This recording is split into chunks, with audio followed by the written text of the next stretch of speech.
Selamat datang di channel Pemuja Malam. Jangan lupa like, share, and subscribe ya. Terima kasih. Episode 45 Ketenangan David dan Ayara berakhir.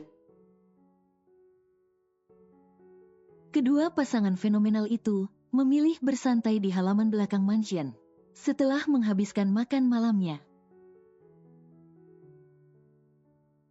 Malam ini nampaknya langit malam tidak kegelapan karena ditemani sang rembulan. Begitupun dengan insan-insan yang sedang duduk santai menikmati semilir angin malam yang sepoi-sepoi. Mereka ditemani dengan pujaan hati masing-masing, membuat hati dan jiwa mereka terasa tentram dan damai. Mereka melupakan sejenak masalah yang memang sudah berlalu. Masalah yang akan datang tidak perlu dipikirkan. Kakak ipar, aku diterima kerja lo, seru Sylvie dengan menggebu. Kerja, kamu kan masih kuliah? Sahut Ayara. Lebih tepatnya si magang, ucap Sylvie terkekeh. Magang, di perusahaan mana? CEO-nya ganteng gak? Tanya Ayara antusias, alisnya naik turun. Wajah David berubah masam mendengar pertanyaan Ayara. Dia melototkan matanya, tapi tidak dihiraukan oleh Ayara. Ganteng sih, tapi kaku, terang Sylvie. Asistennya tidak kalah ganteng loh, dan yang pasti, dia tidak kaku. Kenapa ya, setiap CEO dingin, pasti mempunyai asisten yang sedikit waras. Ucap Ayara sengaja menyindir Jack. Apa, kamu bilang, aku sedikit waras, itu berarti aku stres dong. Sahut Jack, tidak terima dibilang sedikit waras. Kak Jack sendiri loh yang bilang. Sahut Ayara, iya yang, kakak ipar kan hanya bilang, sedikit waras. Dan bukan tertuju untuk Kak Jack juga, terang Sylvie dengan terkekeh. Kak Jack, sadar diri Vi, tawa Ayara. CEO yang membuat asistennya gila, sahut Jack melemparkan permasalahan ke David. Tawa Ayara dan Sylvie menertawakan Jack. Kak Jack udah mengaku gila. Celetuk Ayara, sedangkan David menatap tajam ke arah Jack.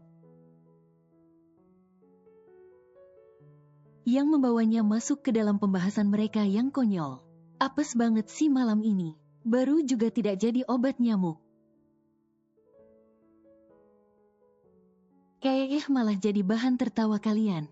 Ucap Jack mengundang tawa dua wanita yang masih ngos-ngosan akibat tertawa keras. Lagi-lagi mereka menertawakan Jack, yang membuat Jack merasa berkecil hati. Seseorang yang dia harapkan berpihak padanya, bahkan dia yang menjadi gas LPG. Angin bertiup kencang mengiringi rintik-rintik hujan turun membasahi bumi. Pepohonan bergoyang seakan menjadi saksi bisu kesetiaan. Mentari pagi masih enggan menampakkan sinarnya, seakan malu pada sepasang suami istri yang sedang bergandengan mesra dengan mengenakan pakaian formal. Hari ini, Ayara mengenakan setelan kerja warna navy. Begitupun dengan David mengenakan pakaian senada. Semenjak menikah, mereka memang selalu mengenakan pakaian senada. Pagi ini, sepasang kekasih itu sempat berdebat, mempermasalahkan pakaian yang akan mereka kenakan. Ayara yang ingin mengenakan setelan kerja celana panjang yang sudah menjadi kebiasaannya. Tapi David menentangnya, dia ingin Ayara mengenakan dress saja. Perdebatan mereka tidak berlangsung lama, karena David memilih mengalah. Karena pada dasarnya Ayara yang keras kepala, teguh pada pendirian. Meskipun cara mengapresiasikan cinta dan kasih mereka berbeda dari yang lain, yang kadang dibarengi dengan pertengkaran kecil dalam setiap harinya. Itulah yang membuat rumah tangga mereka penuh warna dan variasi. Mereka berangkat ke kantor setelah menyelesaikan sarapannya. Pagi ini, mereka berangkat dengan disopiri oleh pengawal. Karena Jack mengantar pujaan hatinya berangkat ke kampus, atas perintah Ayara. Setelah beberapa menit menempuh perjalanan yang cukup padat, mereka akhirnya tiba di perusahaan.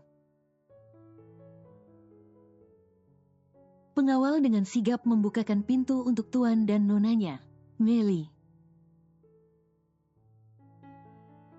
Teriak Ayara saat masuk ke dalam lobi. Ayara. Sahut Melly menoleh sambil tersenyum. Tuan David. Sapanya pada David. Deheman David. Mel, siang nanti kita makan bareng yuk. Ajak Ayara. Aku ngikut aja, kemauan Bumil.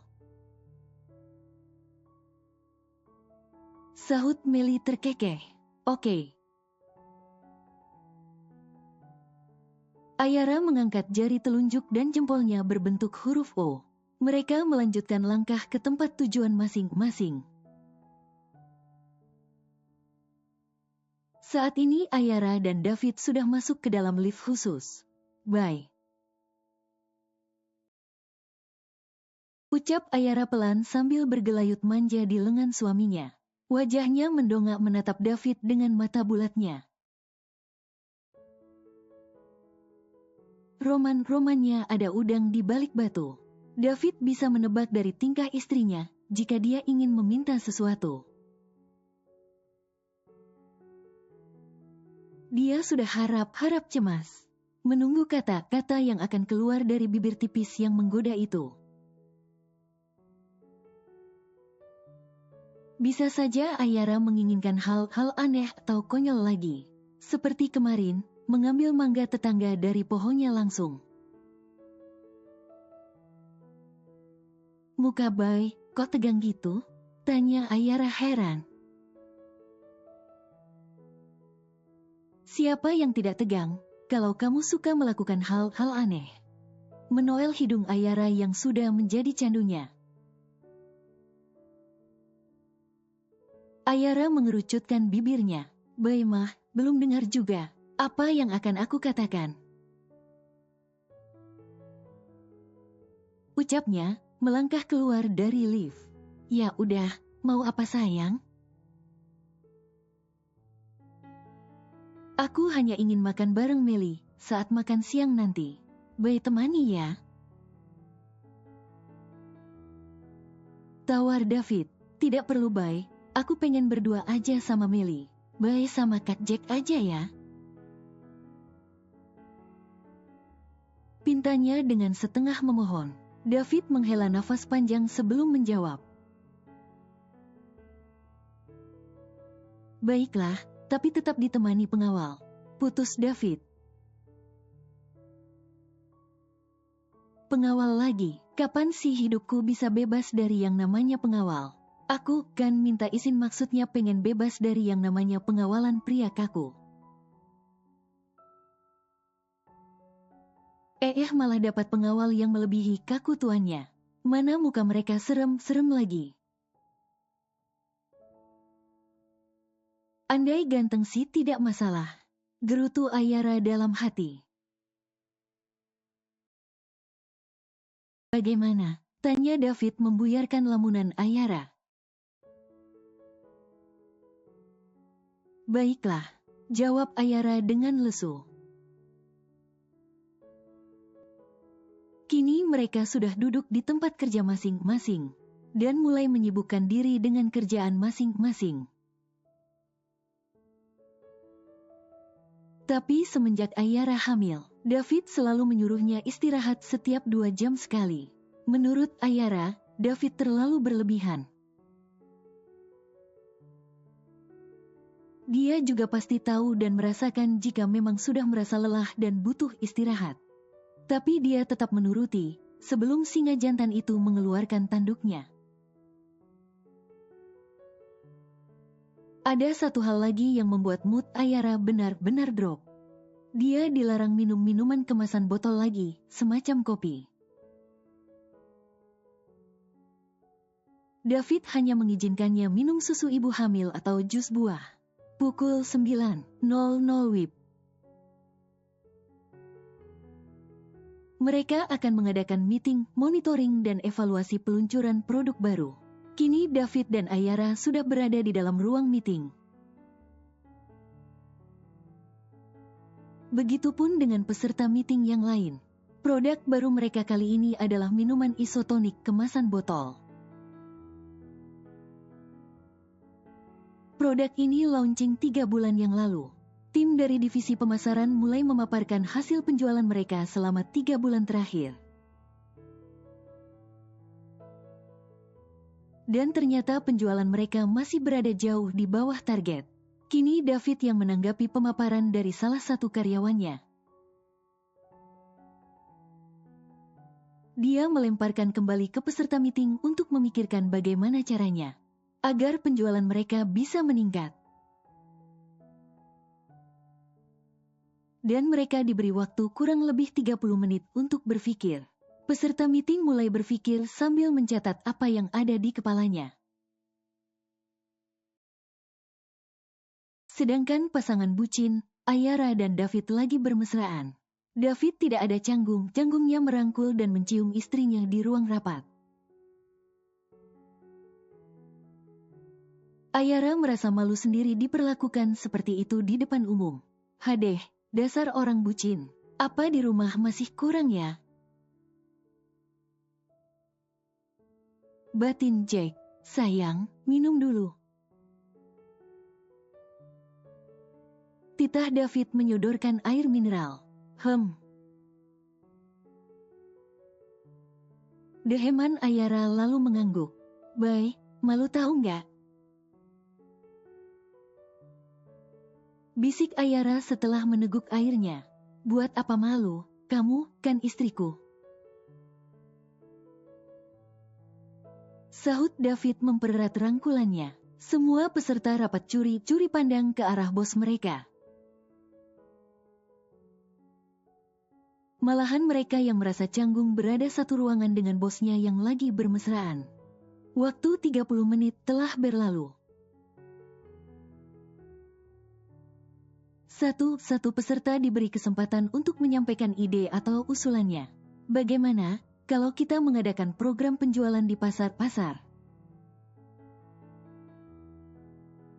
Usul karyawan A. Menurut saya, ada baiknya pembuatan iklannya diulang dan diganti pemerannya. Bagaimana jika harganya diturunkan? Semua peserta menyampaikan ide atau masukannya. Dan dicatat langsung oleh Jack. David baru ingin menyanggah usulan mereka, tapi didahului Ayara. Saya punya usul, sahut Ayara. Membuat David menoleh padanya, seakan bertanya, apa? Menurut saya ada baiknya pendapat teman-teman kita gabungkan saja. Sahut Ayara. Bagaimana kalau kita membuat iklan baru dan mengadakan promo produk baru itu? Misalnya beli 2 gratis 1, atau diskon berapa persen lah setiap produknya. Tutur Ayara menjelaskan usulannya. Saya rasa tidak ada salahnya mengeluarkan goceng demi membuat konsumen tertarik dengan produk kita. Setelah produk kita mereka rasakan, pasti mereka ingin membeli lagi. Karena saya merasa produk kita juga mampu bersaing dengan merek lain. Tambah Ayara kemudian. Moderator rapat menanggapi usulan Ayara dan membenarkannya. Sedangkan David sudah pasti menyetujui saran dari istrinya tercinta. Apalagi saran dari Ayara ini memang ada baiknya untuk menarik daya tarik konsumen. Akhirnya mereka menutup rapatnya setelah menemukan ide baru untuk memasarkan produknya.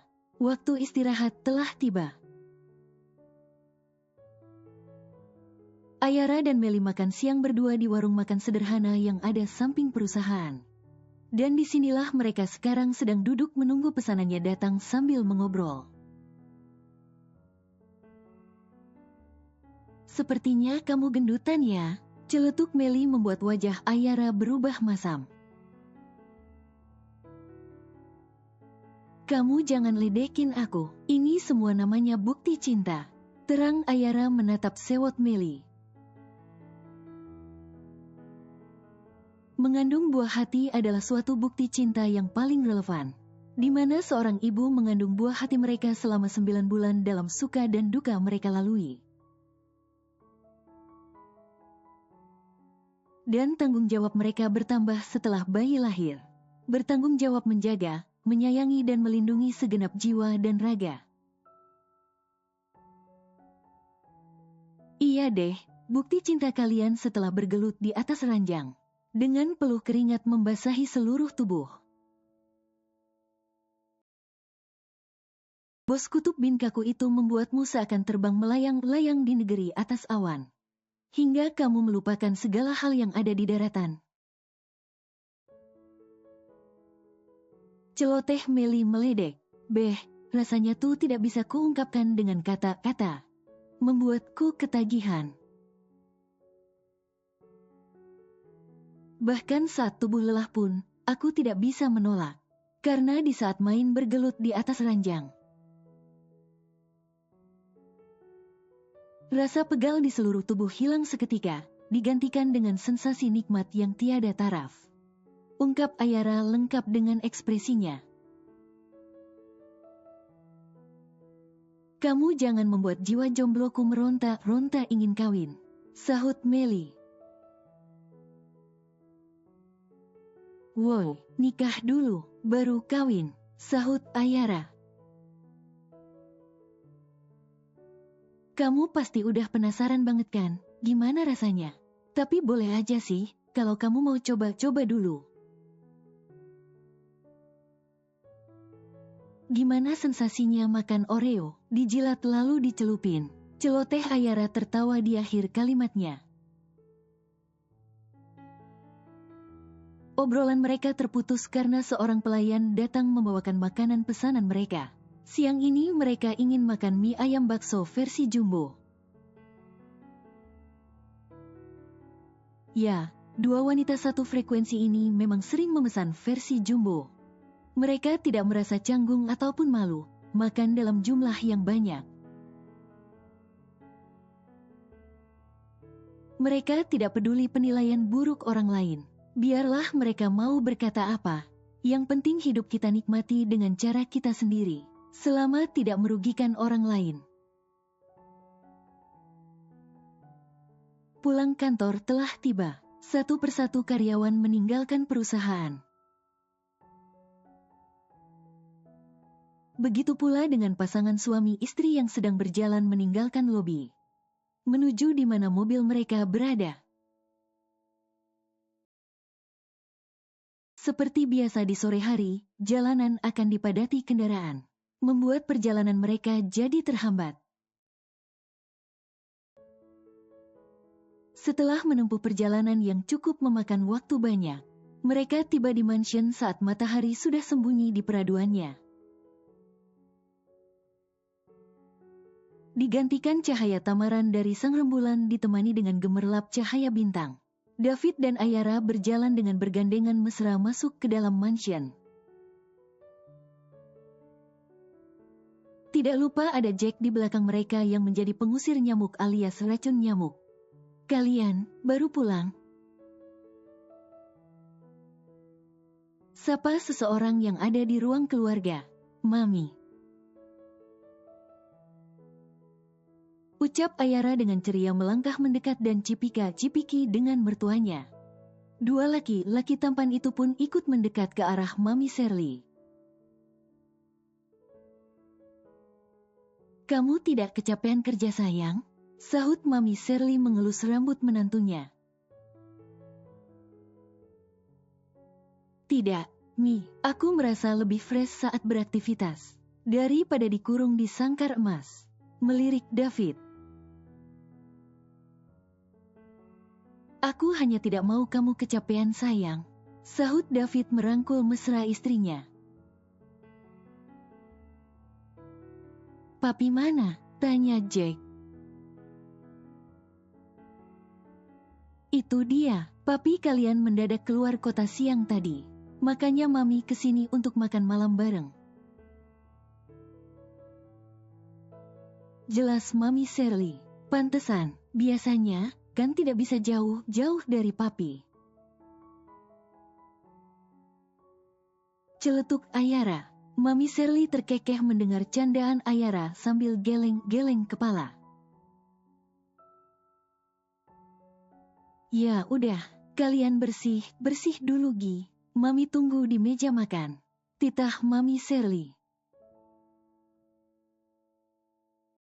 Iya, Mi. Jawab Ayara dan Jack serentak. Ayo, sayang, ajak David pada Ayara.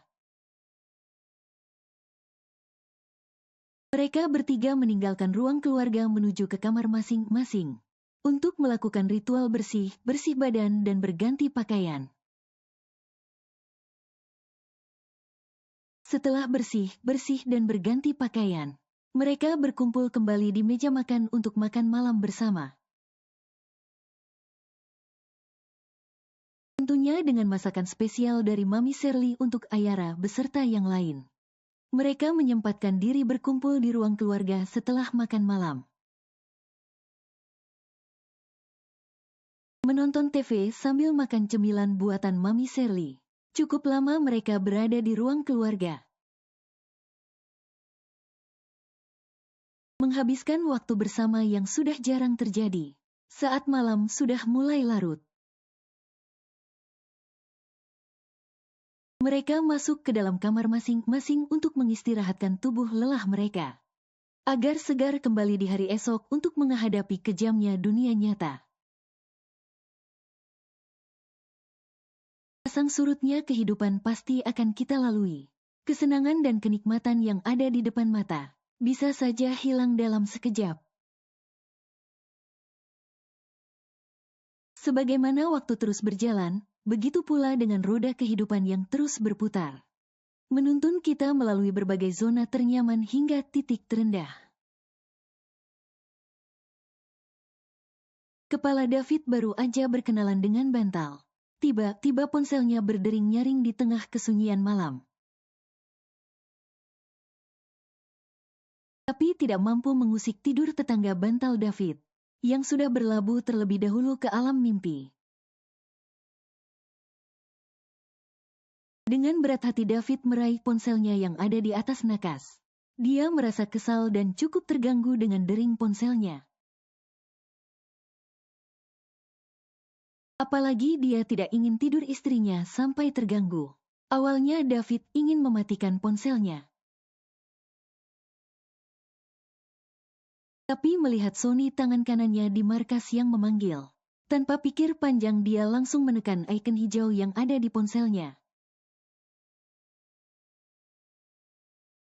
Dia sudah merasa was-was. Ada apa gerangan yang terjadi?